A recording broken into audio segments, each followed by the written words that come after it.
कृपा सिन्धुभ्य एव च पतितानां पावनेभ्यो वैष्णवेभ्यो नमो नमः।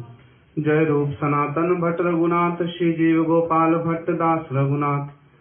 ए छय गोसाई करी चरण वंदन, जाहि ते विघ्न नाश अभिष्ट पूरण। श्री कृष्ण चैतन्य प्रभु नित्यानंद, श्री अद्वैत गदाधर शिवासादि श्री गौर भक्त वृंद।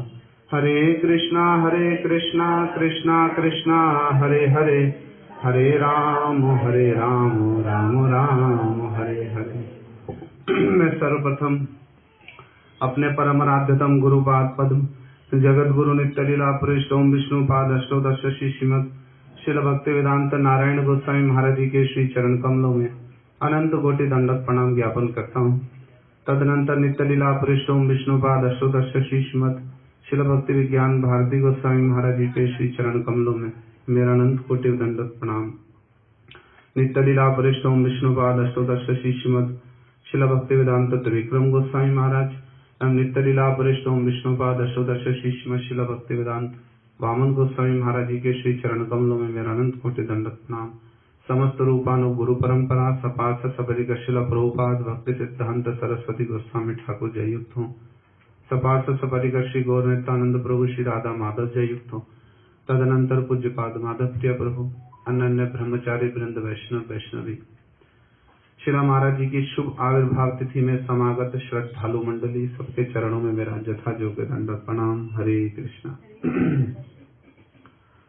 हम लोग अभी पूज्यपाद महाराज जी के श्रीमुख से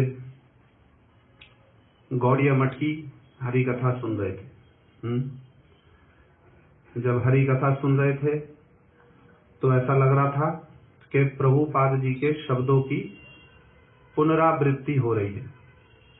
यदि आप लोग श्रील प्रभुपाद जी के विचारों का अनुशीलन करेंगे तो प्रभुपाद जी के शब्दों की पुनरावृत्ति महाराज जी की हरि कथा में प्राय सुनने को मिलती थी। बातें बहुत सारी हम लोगों ने सुनी। बीच बीच में महाराज जी की बातों को जब सुन रहे थे बहुत सारी बातें सुन करके स्मरण हो जाती हैं। महाराज जी ने श्रीमद् भागवत का एक श्लोक कहा, यदि आप लोगों ने ध्यान दिया हो, तावत कर्माणि कुर्वीत ना निर्विद्धेत जावता मत कथा श्रवणादो वा श्रद्धा यावन्न जायते। भगवान ने कहा है, उपदेश दिया है, तावत कर्माणि कुर्वीत, तब तक कर्म करो जब तक ना निर्विद्धेत जावता, ना निर्वेद जावता, जब तक उन कर्मों को करने से निर्वेद ना आ जाए, माने उन कर्मों को करने से विरक्ति ना आ जाए कि इनको करने में कोई लाभ नहीं है।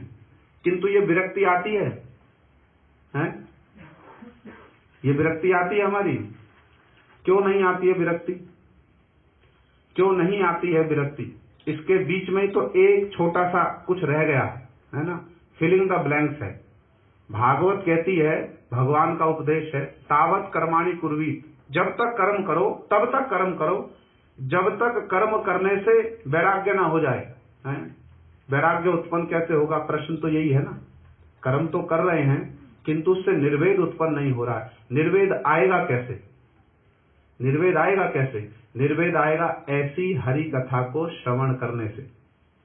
जब तक ऐसे महापुरुषों की भागवत में जो कहा गया, संत एवास्य छिदंती मनोव्यासंगम उक्ति भी, संत अपनी वाणी रूपी तलवार से हमारे मन की जो गांठें पड़ी हुई हैं ना इतने समय से, उन गांठों को जब तक काटेंगे नहीं तब तक निर्वेद आएगा कैसे? आएगा नहीं आएगा। इसलिए भागवत में कहा गया, निवृत्त तरसे उपगीय मानात। महाराज जी ने और एक बात कही है ना, हरि कथा सुनने जाएंगे, किनके मुख से हरि कथा सुनेंगे? पहले तो फिल्टर कर दिया, वैष्णव मुखोद्गीत हैं, पूतम हरि कथामृतम, श्रवण नैव कर्तव्यम सर्पोच्छिष्टम यथापया। अवैष्णवों के मुख से तो सुनो ही मत, उनको तो दूर कर दो। किंतु जब वैष्णवों के मुख से भी सुनने जाएंगे हरि कथा, तब कुछ विचार करना होगा कि नहीं करना होगा? क्या कह रहे हैं वो? एक एक शब्द को उनका ले लो, एक एक पंक्ति को उनकी ले लो और उस पर दीर्घ चर्चा करो। महाराज जी एक बात कहा करते थे, जो सुनने में अभी सुन रहे थे ना प्रवचन, यही वास्तव में प्रवचन है।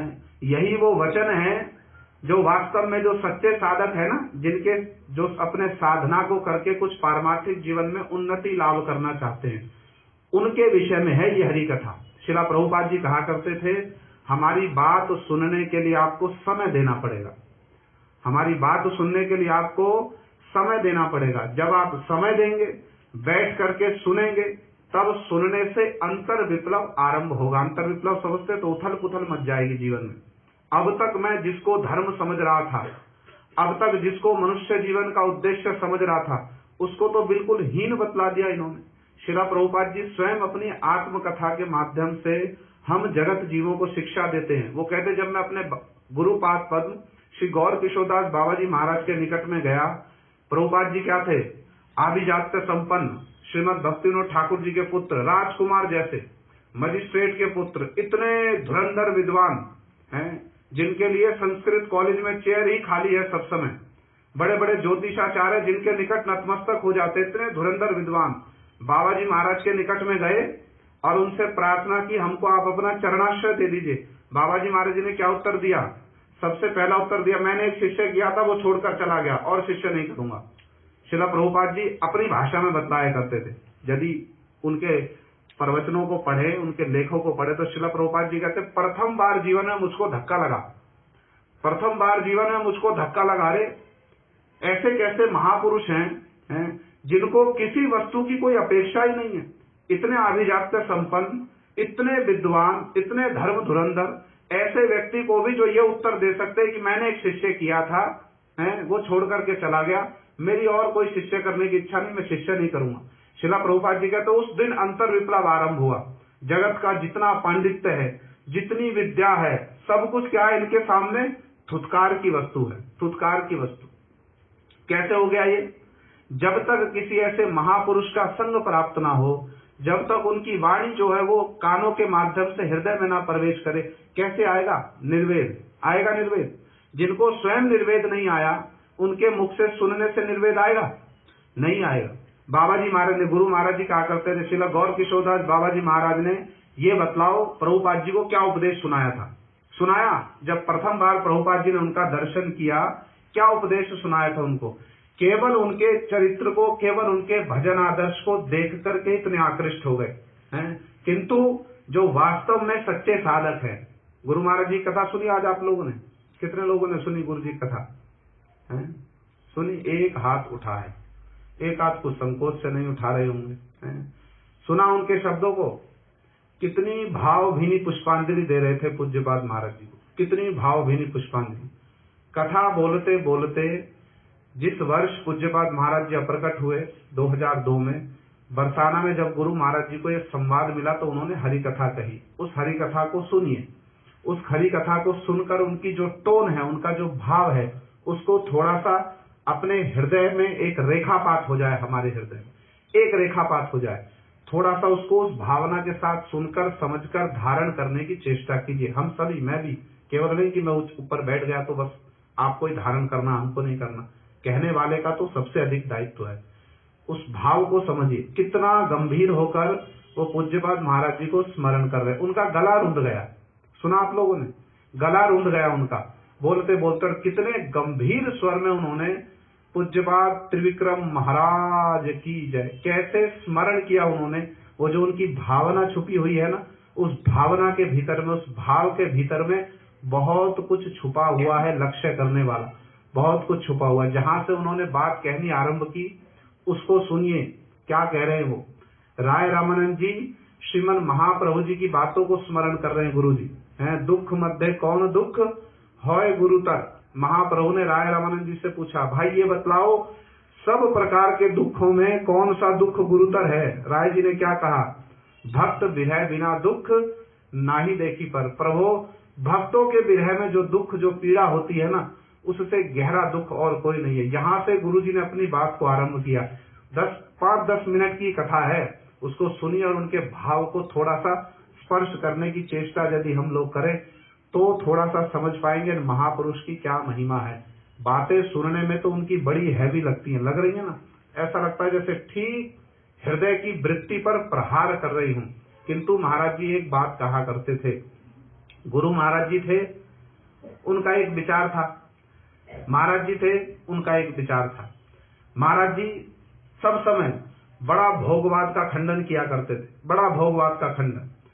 और उनका ये विचार था, जैसी ये कथा कह रहे हैं ना, अब ये कथा रुचिकर प्रतीत होगी सबको, है बतलाओ। हमको यदि बोल दिया जाए 1 घंटे तक सबकी स्थिति क्या हो रही है, हमको ये ऐसा लग रहा है जैसे हमारे विषय में कहा जा रहा है। अरे भाई, हमारे ही विषय में कहा जा रहा है, और किसके विषय में कहा जाएगा? हमारे ही तो ऐसी स्थिति है ना। किंतु इसको सुनकर, उसको सुनने की इच्छा, धारण करने की इच्छा कितने लोगों की होती है। इसलिए महाराज जी एक बात कहा करते थे, चोरा ना सुने धर्मेर काहिनी। ये बात कहा करते थे, चोरा ना सुने धर्मेर काहिनी। चोर व्यक्ति जो चोरी करके अपनी जीविका अर्जन करता है, उसको धर्म की बात सुनाओगे, सुनेगा? उसको रुचि होगी धर्म की बात सुनने में? चोर व्यक्ति को धर्म की बात सुनने में रुचि होगी नहीं। चोर को अपने पास बैठाकर ये सुनाओ, तुम जो ये चोरी करके जीविका अर्जन करते हो ना, इससे तुमको पाप लगेगा, नरक में जाना पड़ेगा, सुनेगा बात हमारी? तो वो क्या कहा करते थे, चोरा ना सुने धर्मेर कहानी। चोर व्यक्ति धर्म की बात नहीं सुनेगा। ऐसे ही जिनके हृदय में कपट है, महाराज जी की एक और बात सुन रहे थे। महाराज जी ने क्या कहा, बीच में एक बड़ी अच्छी बात आई। उन्होंने क्या कहा, कोई कृष्ण का भजन कर रहा है तो कृष्ण क्या करते हैं, कृष्ण का विचार क्या है? मेरा भजन कर रहा है, आमी विज्ञ सही मूर्ख विषय कहनो दिवो, स्व चरणामृत दिया विषय भुलाई वो। अरे ये मेरा भजन तो करता है किंतु है मूर्ख, है मूर्ख। मुझसे मेरा भजन करके मुझसे जागतिक विषयों की कामना करता है, बड़ा मूर्ख है। मैं इसको अपना चरणामृत देकर इसके विषय भुला दूंगा। शिला प्रभुपाद जी से किसी ने प्रश्न किया कभी, एक और तो कृष्ण ये कहते हैं, एक और तो कृष्ण का ये विचार है कि यदि कोई कृष्ण का भजन करे और उनसे भुक्ति मुक्ति सिद्धि की वांछा करे तो कृष्ण क्या करते हैं, कभू प्रेम ना देन राखे न लुकाइया। कृष्ण है ना, एक कृष्णदास कविराज गोस्वामी जी ने प्यार में बतलाया है, कृष्ण का यदि कोई भजन करे और कृष्ण से भुक्ति मुक्ति की वांछा करे तो कृष्ण क्या करते हैं, उसको भुक्ति मुक्ति दे देते हैं। कभू प्रेम ना देन राखे न लुकाइया। एक और तो कह रहे हैं कि यदि कोई मेरा भजन करता है और मुझसे भुक्ति मुक्ति की कामना करे तो मैं उसको भुक्ति मुक्ति दे दूंगा। कभू प्रेम ना दें, प्रेम नहीं देंगे कृष्ण, राखे न लुकाइया, छुपा कर रखेंगे। दूसरी ओर क्या कह रहे हैं, अभी क्या सुना, दूसरी ओर क्या कह रहे हैं, यदि कोई मेरा भजन करे तो मैं क्या करूंगा, और मुझसे विषय मांगे तो मैं क्या करूंगा, अपना चरणामृत देकर उसके विषय छुड़ा दूंगा। दोनों बातों में सामंजस्य है कोई? एक और तो कहते हैं यदि कोई मेरा भजन करके मुझसे जागतिक वस्तु मांगेगा मैं दे दूंगा, अपना पिंड छुटा दूंगा। और दूसरी ओर क्या कहते हैं, कोई मेरा भजन करेगा और मुझसे जागतिक वस्तु मांगेगा, मैं अपना चरणामृत देकर जागतिक वस्तुओं की उसकी कामना छुटा दूंगा। दोनों बातें एकदम डेड अपोजिट है। तो शिला प्रभुपाद जी से प्रश्न किया किसी ने, इनका सामंजस्य क्या है? प्रभुपाद जी ने बड़ा सीधा सरल सा उत्तर दे दिया। क्या उत्तर दे दिया, यदि कोई भजन कर रहा है, सरल चित्त से भजन कर रहा है, किंतु बीच बीच में स्वभाववश कुछ ना कुछ भगवान के सामने जागतिक कामना करता है, भजन कर रहा है सरल चित्त से गुरु वैष्णव के अनुगत्य में, किंतु पूर्व प्राक्तन स्वभाववश कुछ ना कुछ कामना करता है भगवान से। भगवान ऐसे सरल चित्त व्यक्ति का क्या करेंगे, अपना चरणामृत देकर के क्या करेंगे, विषय छुड़ा देंगे। किंतु यदि कोई केवल वेशधारी है और कपट करके भजन कर रहा है, तब क्या करेंगे, कृष्ण संपूर्ण रूप में वंचना कर देंगे। हाँ तुम यही ले लो, तुम यही ले लो। गया तो दुर्योधन भी था कृष्ण के निकट में, बड़ा काकुति मिनती भाव लेकर के, जब युद्ध से पहले कृष्ण ने क्या दिया, ले जाओ सारी सेना ले जाओ। लाभ हुआ दुर्योधन का ना हानि हुई? और अर्जुन को क्या दे दिया, क्या दे दिया? अर्जुन के मन में भय है, अरे यदि इसने कृष्ण को मांग लिया, पहले तो दुर्योधन नहीं मांगा ना, अर्जुन के मन में भय है ये कहीं कृष्ण को ना मांग ले। और दुर्योधन के मन में क्या वृत्ति है, अरे ग्वाले को लेकर क्या करेंगे, सेना ले लेंगे तो हमारा काम अधिक बन जाएगा। कृष्ण जानने वाले हैं कि नहीं है? कृष्ण सब जानने वाले, सब कुछ जानने वाले। इसलिए सरल चित्त से यदि भजन कर रहे हैं, कोई सरल चित्त से भजन प्रयासी हैं, उनके लिए ये जो वचन है ना, ये तो बस अमृत के समान पीने योग्य वचन है, अमृत के समान। उनको नहीं लगेंगे ये कठोर वचन, उनको तो लगेंगे हाँ हम तो रोगी है ना, हम तो रोगी हैं, तो चिकित्सक के निकट जाएंगे तो चिकित्सक क्या करेगा, हमारा उपचार ही तो करेगा ना। किंतु बात यह है कि पहले ये तो माने कि हम रोगी हैं, हम तो मानने को ही प्रस्तुत नहीं है कि हम रोगी हैं। यदि मानने कोई प्रस्तुत नहीं है तब फिर चिकित्सक भी क्या उपचार करेगा? करेगा हमारा उपचार? कुछ उपचार नहीं करेगा। इसलिए महाराज जी के शब्द जो है ना, यदि विचार करके देखो, ऐसे ही बड़े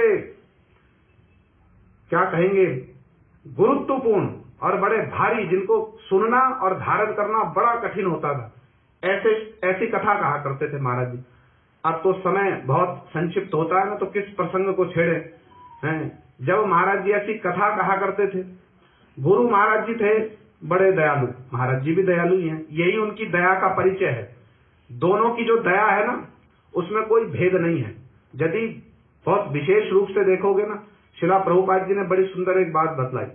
श्री कृष्णदास कविराज गोस्वामी जी ने चैतन्य चरितामृत में आदर्श दिखलाया। उन्होंने अपना परिचय क्या दिया है? क्या परिचय दिया उन्होंने अपना? जगाई मधाई हईते मुई से पापिष्ट, पुरी शेर कीट हईते मुई से लघिष्ठ, मोर नाम सुने जई तार पुण्य खय, मोर नाम ले जई तार पाप होय, एमन निर्गुण मोरे केवा कृपा करे, एक नित्यानंद बिनु जगत माझारे। ये उन्होंने अपना परिचय दिया। मैं जगाई मधाई से भी गया बीता हूँ, मल के कीड़े से भी बुरा हूँ। मेरा नाम कोई सुने उसका पुण्य चला जाएगा, मेरा नाम कोई ले उसको पाप लगेगा। ये उन्होंने अपना परिचय दिया। श्री वृंदावन दास ठाकुर जी ने क्या परिचय दिया है? उन्होंने क्या बात कही है? ये उन्होंने अपनी वैष्णवता का परिचय दिया। श्री कृष्णदास कविराज गोस्वामी जी ने, वृंदावन दास ठाकुर जी ने क्या परिचय दिया है? ऐ तो परिहार्यो जे पापी निंदा करे, तबु लाठी मारू तार शिरेर ऊपर, तबु लाठी मारू तार शिरेर ऊपर। अरे मेरे दयालु नित्यानंद प्रभु जी, इतनी उनकी दया, यदि कोई उनकी निंदा करेगा तो मैं उसके मस्तक पे लात मार दूंगा। ये वैष्णवता की बात है, हैं? ये वैष्णवता की बात है। यदि कोई वैष्णव किसी के मस्तक पर लात मार दे, ये दया की बात है? अच्छी बात है किसी के मस्तक पर लात मारना? है अच्छी बात है? आ जाओ फिर। किसी के मस्तक पर लात मारना अच्छी बात। लोग नहीं समझ पाए, बहुत सारे लोग डाइजेस्ट नहीं कर पाए। प्रभुपाद जी के निकट में आकर प्रश्न पूछ रहे हैं, ये कैसी वैष्णवता की बात है? ये कैसी वैष्णवता की बात? तो श्रील प्रभुपाद जी क्या उत्तर दे रहे? इसी के भीतर में अमंदो दया का परिचय छुपा हुआ है। कैसी दया का परिचय छुपा हुआ है? श्री वृंदावन दास ठाकुर जी ने अपने आप को और एक्सटेंड कर दिया। क्या एक्सटेंड कर दिया? जिनका कुछ भी नहीं हो सकता, जो किसी प्रकार से भी कुछ भजन की कोई क्रिया नहीं करेंगे, किसी प्रकार से कभी भगवान का नाम नहीं लेंगे, बिल्कुल आसुरिक वृत्ति के हैं, ना भगवान का नाम सुनेंगे ना भगवान का नाम कहेंगे, जिनका कुछ भी नहीं हो सकता, जो नरक में जाएंगे ही जाएंगे, मैं क्या करूंगा? उनके मस्तक पर लात मार दूंगा। मैं क्या करूंगा? उनके मस्तक पर लात मार दूंगा। एक्सटेंड किया उन्होंने और 2-4 स्टेप फॉरवर्ड चले गए, उनके मस्तक पर लात मार दूंगा। अब यदि वृंदावन दास ठाकुर जी किसी के मस्तक पर लात मार दे, यदि ऐसे मुक्त महापुरुष किसी के मस्तक पर लात मार दे, भगवान क्या करेंगे फिर? अरे हमारे भक्त ने इसके मस्तक पर लात मार दिया, इसको अपना चरण धूलि दे दिया, ये तो नरक में नहीं जा सकता, ये तो अब नरक में जाने के लायक नहीं रहा। क्यों? हमारे भक्त ने तो इसको चरण धूलि दे दिया अपना, फिर वो नरक में जाएगा? नरक में नहीं जाएगा। उसका क्या होगा? परम मंगल हो जाएगा, परम मंगल हो जाएगा। कृष्ण ने कालिया नाग के मस्तक पर क्या किया? नृत्य किया तो, और फिर नृत्य करने के बाद क्या बोला? अब तुम चले जाओ रमणक द्वीप में। कालिया हाथ जोड़कर कहता, प्रभु यहाँ पर तो सौबरी ऋषि का श्राप था, मैं यहाँ पर छुपा हुआ था, सौबरी ऋषि के श्राप के कारण गरुड़देव नहीं आते थे यहाँ पर, आप मुझे यहाँ से बाहर भेजोगे वो तो मुझको खा जाएंगे। कृष्ण ने क्या कहा? अब नहीं खाएंगे। क्यों नहीं खाएंगे? हमने अपने चरण चिन्ह दे दिए तुम्हारे मस्तक पर। तो वृंदावन दास ठाकुर जी का विचार क्या है?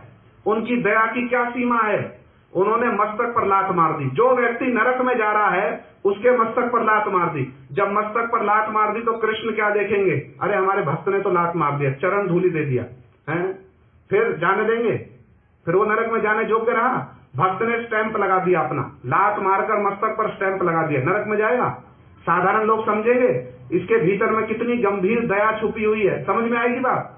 नहीं समझ में आएगी। कब समझ में आएगी?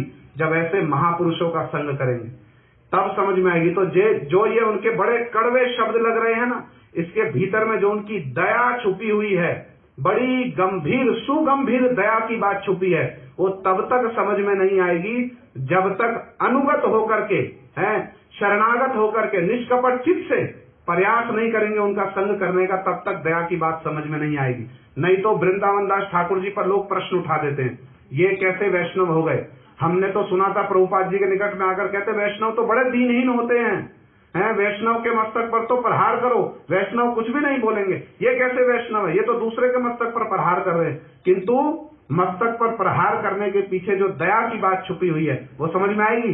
नहीं आएगी। शिला महाराज जी ने कथा में कभी, शिला भक्तिवेदांत त्रिविक्रम गोस्वामी महाराज जी ने कथा में कभी प्रश्न किया और इतना गंभीर प्रश्न किया और विचार करने की बात कही, जो सुन रहे थे ना अभी उनकी ऐसी वज्र गंभीर वाणी सीधे जाकर चित्त पर प्रहार करेगी, सीधे जाकर। और कह रहे थे उस कथा में और बार बार कहा करते थे, मैं सत्य में किसी प्रकार का मिश्रण नहीं कर सकता, क्योंकि मैं भक्ति प्रज्ञान केशव गोस्वामी महाराज जी का शिष्य हूँ।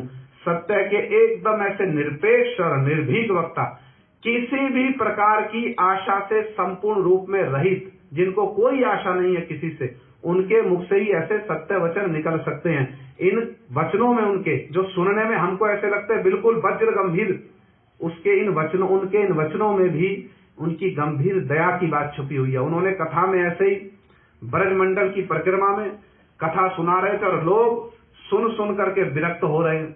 सुनने में आएगा, यदि कहें किसी गृहस्थ व्यक्ति को, यदि कहे कल से अपनी स्त्री से सेवा मत कराना, तुम उल्टा इसकी सेवा करना, सुनने में आएगी बात? सुन पाएंगे इस बात को? कितनी कठिनाई होगी उस समय वहां बैठने में। इसलिए गुरु महाराज जी कथा किया करते थे, पूरा हॉल भरा है।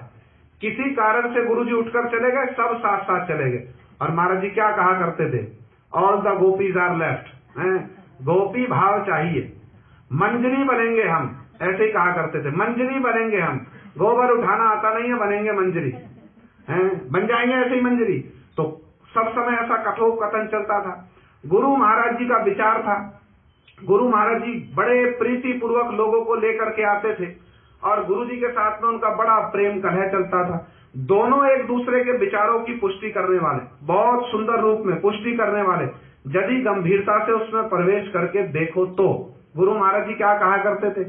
भाई हम इनको देश विदेश में भ्रमण करके किसी प्रकार से कुछ लोभ दे करके हम इनको ब्रज में लेकर के आते हैं। और गुरु महाराज जी कथा में ही कह रहे हैं इस बात को। महाराज जी से गुरु महाराज जी प्रश्न कर रहे हैं, दोनों का प्रश्न चल रहा है। पहले महाराज जी ने कथा कही, फिर गुरु जी ने कथा कही। गुरु महाराज जी ने तो ऐसे ही वचन कहे हैं, धुआंधार एकदम, अर्जुन के समान बाणों की वर्षा हो रही है, ना इधर को बच सकते ना उधर को बच सकते, चारों ओर से मार्ग भी बंद है, चक्रव्यूह की रचना कर दी। किंतु ये चक्रव्यूह हमारे लिए बड़ा मंगलजनक है। अब जब सुने ना प्रवचन तो गुरु जी तो देख रहे श्रोताओं की क्या अवस्था हो रही है। तो गुरु जी बड़े प्रेम से कथा में महाराज जी से प्रश्न पूछ रहे, एक बात बतलाइए, बहुत सारी बातें आपकी हमको भी नहीं समझ आई। गुरु जी ऐसा प्रेम के साथ में बात करते ना, क्यों? श्रोताओं के मन की स्थिति को वो समझ रहे हैं, श्रोताओं के मन की स्थिति को समझ रहे हैं। यदि कोई बहुत दिन से भूखा हो ना और उसको खिला दो रबड़ी मलाई, हजम होगा? नहीं होगा, और उल्टा असुविधा में पड़ जाएगा, और उल्टा असुविधा में पड़ जाएगा। तो गुरु महाराज जी तो समझ रहे श्रोताओं की स्थिति क्या, तो बड़े प्यार से कह रहे हैं महाराज जी से, महाराज जी के माध्यम से सब श्रोताओं को कह रहे हैं। गुरु जी कहते भाई एक बात बतलाइए, महाराज जी से पूछ रहे, आपकी भी बहुत सारी बातें महाराज जी हमको समझ में नहीं आई, एक बात बतलाओ, एक व्यक्ति जो गौ मांस खाता है, सब प्रकार का व्यभिचार करता है, किसी प्रकार से उसको कोई भक्ति करने में रुचि नहीं है, उसको भी यदि नाना प्रकार से लोभ दे करके हम ब्रज में ले आते हैं, किसी ना किसी प्रकार से कुछ कृष्ण नाम करता है, किसी ना किसी प्रकार से धाम की परिक्रमा करता, वैष्णव को प्रणाम करता, यह उसके लिए मंगलजनक है कि नहीं है? ये गुरुजी उनसे प्रश्न कर रहे हैं, यह मंगलजनक है कि नहीं है? ये एक पक्ष समझ में आता है तो समझ में, जो कुछ भी नहीं कर सकते, जो गौ मांस खाते हैं, सब प्रकार का व्यभिचार करते हैं, किसी प्रकार का शौच अशौच का कोई विचार नहीं, भक्ति से दूर दूर तक कोई संबंध नहीं, ऐसे लोगों को भी गुरुजी प्रेम से प्रीति से लोभ दे करके लाते हैं और उनको ब्रजमंडल की परिक्रमा में, नवदीप की परिक्रमा में बड़ी प्रीति पूर्वक रखते हैं, बड़े प्रेम से रखते रहे, अंततः कुछ तो करेगा, कुछ तो कृष्ण का नाम करेगा, धाम में रहेगा। कितनी दया की बात है ना, कितनी दया की बात। इसको हम एक्सेप्ट कर लेंगे, हाँ ये बड़ी दया की बात है। किंतु जो पूज्यपाद महाराज जी का पक्ष है, यदि उसके भीतर में प्रवेश करो, यदि उसके भीतर में प्रवेश करो, जैसे वृंदावन दास ठाकुर जी के वचनों के मर्म को थोड़ा सा समझो, तब समझ में आएगा कितनी दया की बात है। जब गुरुजी ने प्रश्न उठाया तो महाराज जी ने भी प्रश्न उठाया। फिर ये गुरुजी का तो पक्ष हमने सुना, महाराज जी ने भी एक प्रश्न उठाया है, महाराज जी कहते हैं हाँ बात तो ठीक है, किंतु आई वॉन्ट टू आस्क, अंग्रेजी में कह रहे हैं, I want to ask my superior Vaishnav. उन्होंने एक विचार उठा दिया। श्री रूप गोस्वामी जी ने कहा है, अतः श्री कृष्ण नाम आदि ना भवेत ग्राह्यम इंद्रिय सेवोन्मुखो ही जीवा तो स्वयमेव स्फुरत तदा। तो महाराज जी पूछते हैं, उनके इन वचनों को सुनकर के लगता है ना बड़ा डिस्करेजिंग वर्ड्स हैं, बड़े हैवी, डिस्करेज करने वाले, अरे तुम्हारा तो कुछ नहीं हो सकता, तुम बेकार, तुम ऐसे तुम वैसे। महाराज जी ने प्रश्न उठाया, ये बतलाइए रूप गोस्वामी जी जो कह रहे हैं श्री कृष्ण नामादि ना भवेत ग्राह्यम इंद्रिय, भगवान का नाम रूप गुण लीला ये तो इंद्रियों के द्वारा ग्राह्य ही नहीं है, हैं? तो महाराज जी पूछ रहे हैं सबसे, ये डिस्करेज करने के लिए कहा रूप गोस्वामी जी ने, ना इंकरेज करने के लिए कहा रूप गोस्वामी जी ने? बतलाइए किस लिए कहा? डिस्करेज करने के लिए कहा ना इंकरेज करने के लिए कहा?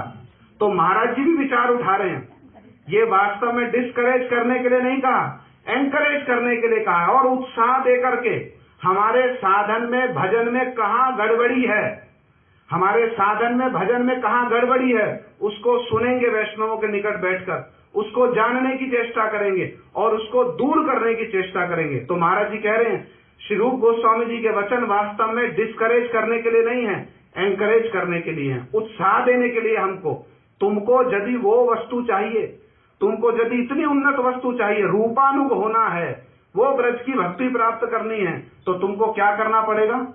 तुमको अपने साधन भजन में जितनी प्रकार की गड़बड़ियां हैं उनको जानकर सुनकर परख कर दूर करना पड़ेगा, उन्नत करना पड़ेगा अपनी अवस्था को।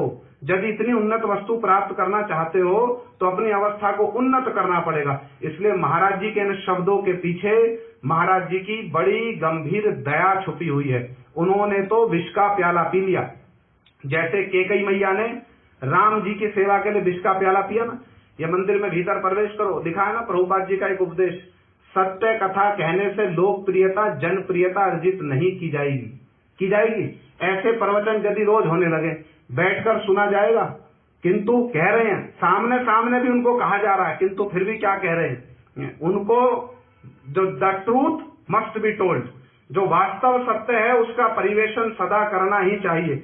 यही उनकी भाषा शैली, यही उनकी विचार शैली थी। इतने धुरंधर वेदांतिक इतने धुरंधर दार्शनिक थे, उनकी गुणावली जो है ना उसको श्रवण करने बैठिए, उनके जीवन के किसी भी पक्ष को ले लीजिए, ये तो उनके जीवन का केवल एक पक्ष है, केवल एक पक्ष। जब उनके जीवन के दूसरे पक्ष को देखेंगे ना, इतने रसिक वैष्णव थे, इतने रसिक वैष्णव, चैतन्य चरितामृत का अनुशीलन किया करते थे एकांत में बैठकर। एक तुलसी जी का पिंड रखा है, बस वहां बैठकर चैतन्य चरितामृत का पाठ कर रहे और क्रंदन किया करते थे। उनके नेत्रों से अश्रु धारा प्रवाहित हुआ करती थी। वज्रादपि कठोराणी मुर्दुनी कुसुमादपि। वैष्णव जो है ना, शिला प्रभुपाद जी कहा करते थे गोलोक की वस्तु है, वैष्णव जो है ना गोलोक की वस्तु है, उनमें किसी प्रकार का कोई कुंठा धर्म नहीं होता है। यदि हम लोग वास्तव में साधन करना चाहते हैं, यदि वास्तव में साधन भजन में कुछ उन्नति करना चाहते हैं, तो ये क्रम बतलाए हैं उन्होंने, धीरे धीरे धीरे धीरे। कोई सुचिकित्सक आकर के हमको हमारी व्याधि बतलाएगा पहले, अरे तुम किस रोग से पीड़ित हो, पहले तो हमारी व्याधि बतलाए। हमारे ऊपर में है, हमारी एक्सेप्टेंसी कितनी है कि हाँ हम स्वीकार करें, हाँ महाराज जी ये मेरी व्याधि है, मेरे भीतर में ये दोष है और मैं इसको निष्कपट चित्त से दूर करना चाहता हूँ, तब तो चिकित्सक हमारी चिकित्सा करेगा।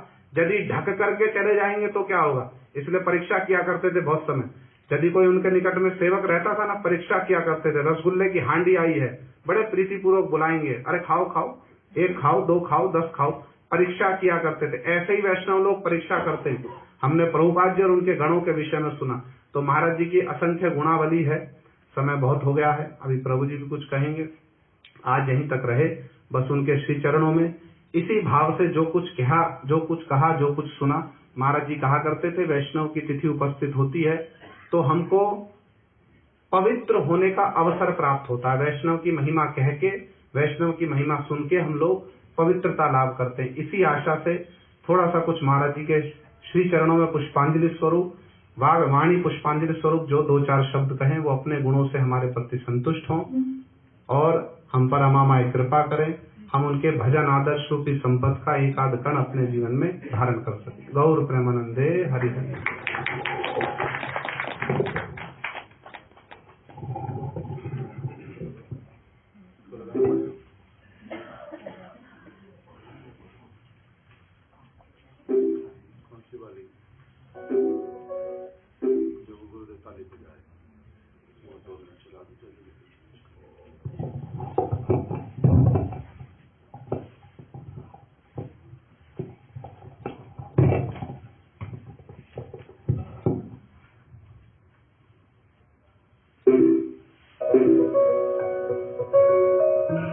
राधिका चरणाश्रय जे करे से महाशय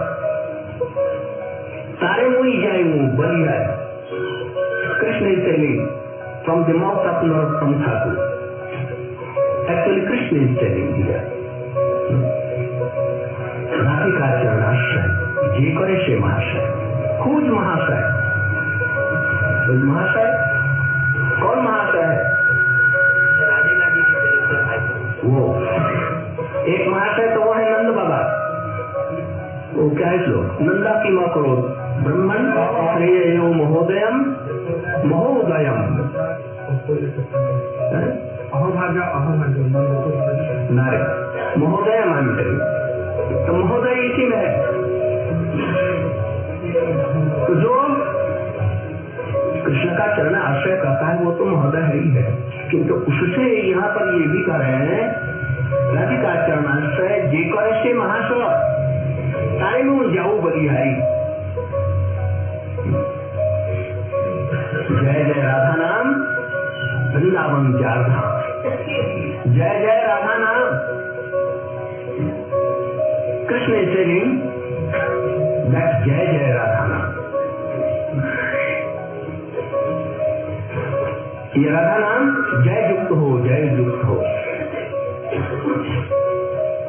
वृंदावन जाधाम वृंदावन राधा कुंड श्याम कुंड इस जाधाम छोड़ के कृष्ण सुख बिना से रनिधि राधा नाम Krishna will sink in the ocean of प्रेम ऑफ श्रीमती राधिका।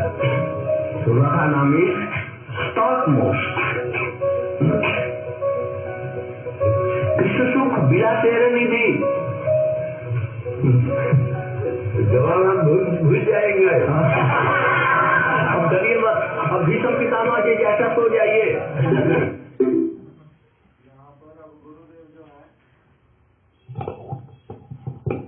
यहाँ पर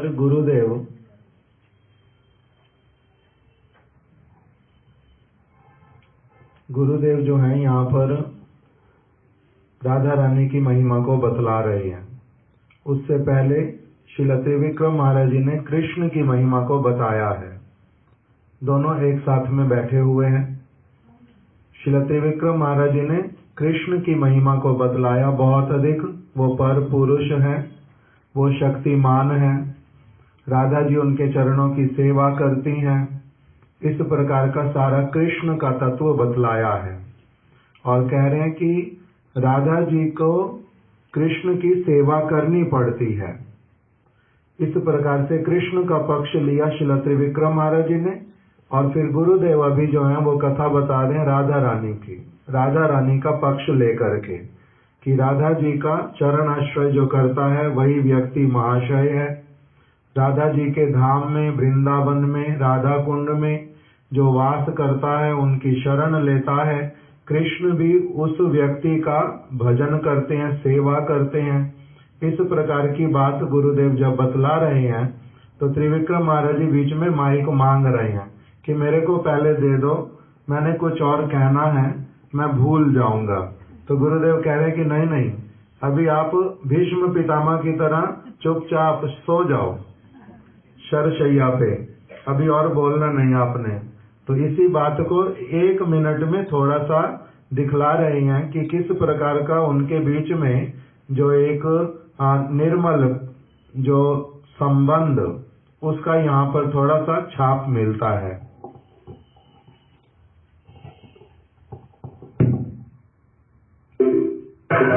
You should lie down like Bhishma Pitama.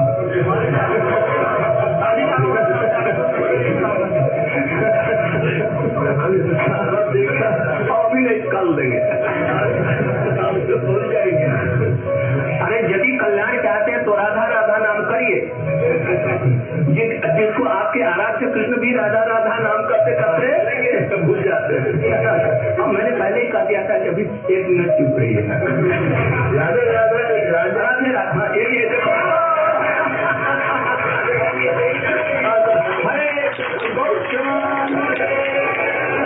Radha Rani से बाबा दिया।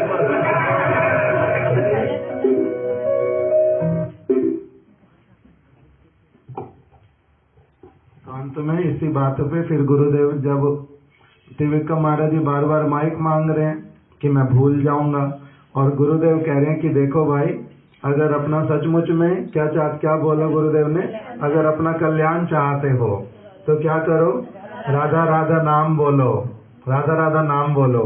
तो वो कहने तो ये लगे हैं कि राधा राधा नाम तो बोलूंगा, किंतु मेरे को मेरी बात तो बोलने दो।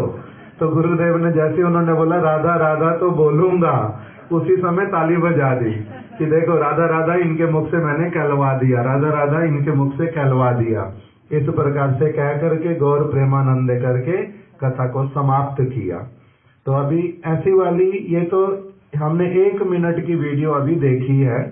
इस प्रकार से अनेक स्थानों पर शिला गुरुदेव के साथ में जो एक हास परिहास, उसके बीच में सिद्धांतों को स्थापित करना, कैसे वैष्णवों का निर्मल संबंध होता है, वो किस प्रकार से सजातीय स्निग्ध साधु संग में बैठ करके कैसे अपना परम आनंदित होते हैं।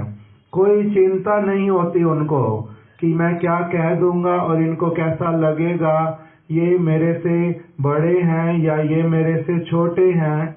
जब अलग समय में देखेंगे कि किस प्रकार से उनकी महिमा गान कर रहे हैं गुरुदेव। हमारे केशव प्रभु ने आज एक वीडियो भी रिलीज किया, कैसे गुरुदेव त्रिविक्रम महाराज जी की महिमा कर रहे हैं, गा रहे हैं, कि किस प्रकार की उनकी सद्गुणावली है, कि वो हमारे साथ उनका बड़ा एक मित्रवत संबंध था। मेरे को किस प्रकार से वो सब समय उत्साह देते थे सेवा करने में।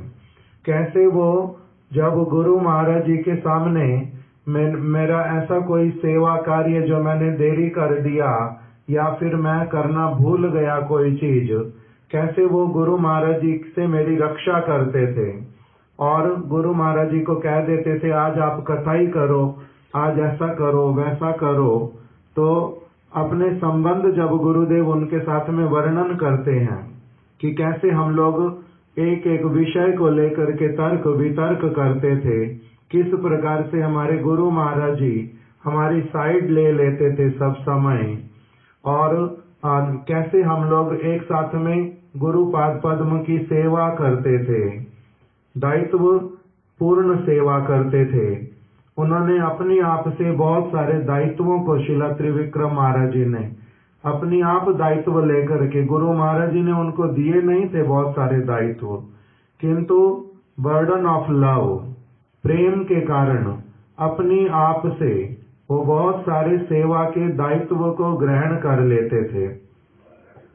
तो उनकी जब महिमा बता रहे हैं तो कि मैं जब विदेश में जाता हूँ, अभी कहाँ कहाँ जाता हूँ, गुरु महाराज जी का प्रचार करता हूँ, तब उस स्थान पर अगर गुरु महाराज जी अभी साक्षात रूप में होते, शिला भक्ति प्रज्ञान केशव गोस्वामी महाराज, तो वो कितना आनंदित होते, किस किस प्रकार से उत्साह प्रदान करते।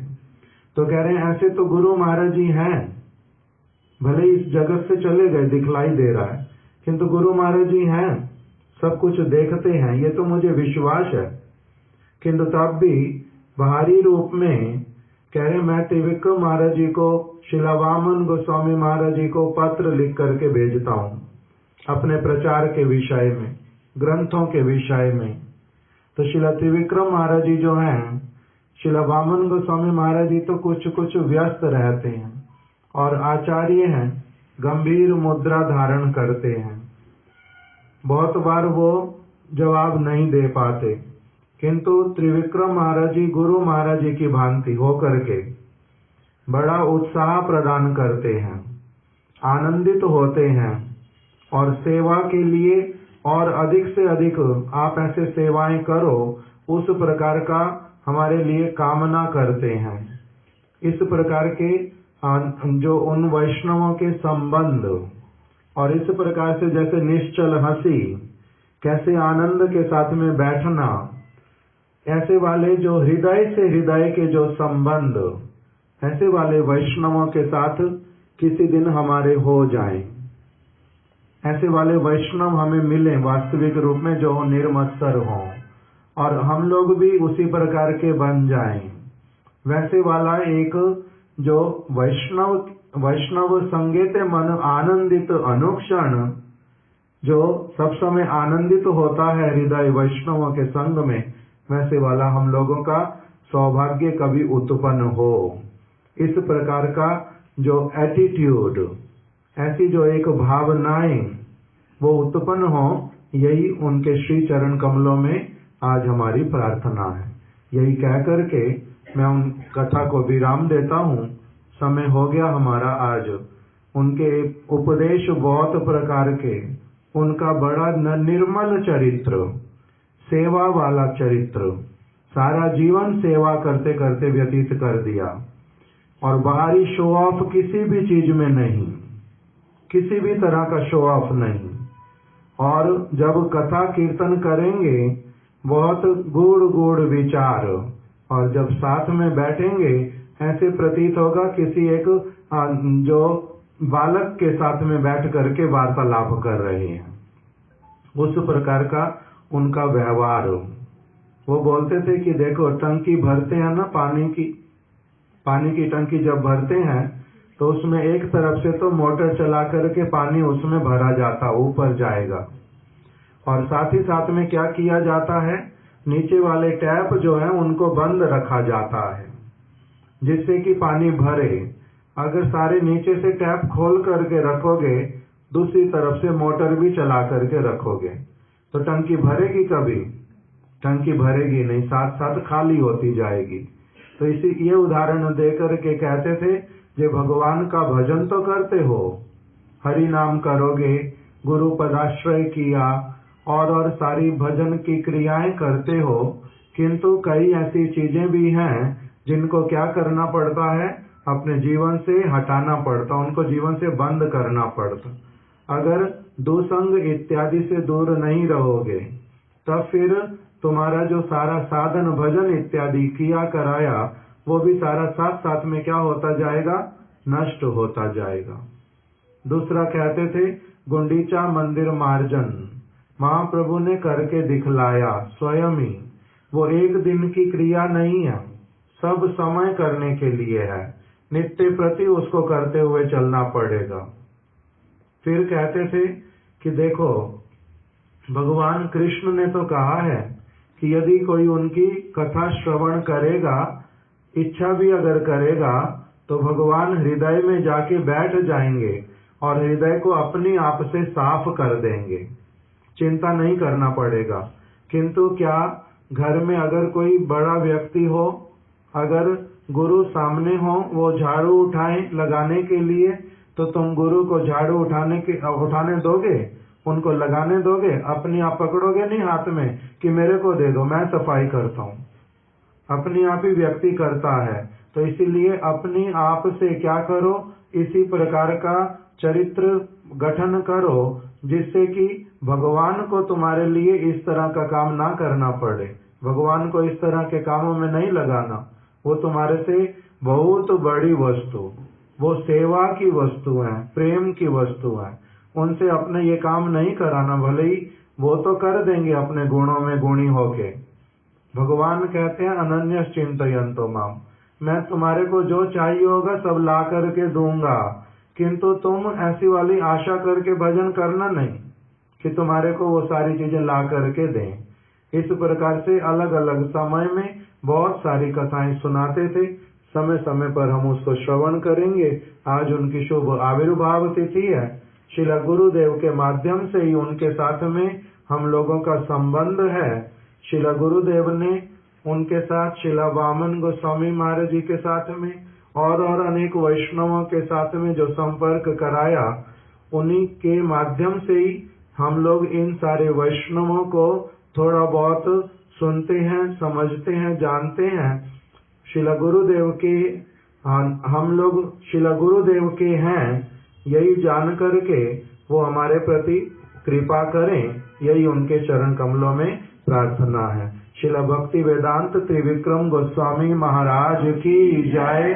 उनकी शुभ आविर्भाव तिथि की जय। इस शुभ आविर्भाव तिथि का पालन करने वाले समस्त भक्त वृंद की जय। उपस्थित भक्त मंडली की जय। गौर प्रेमानंदे हरि हरि बोल।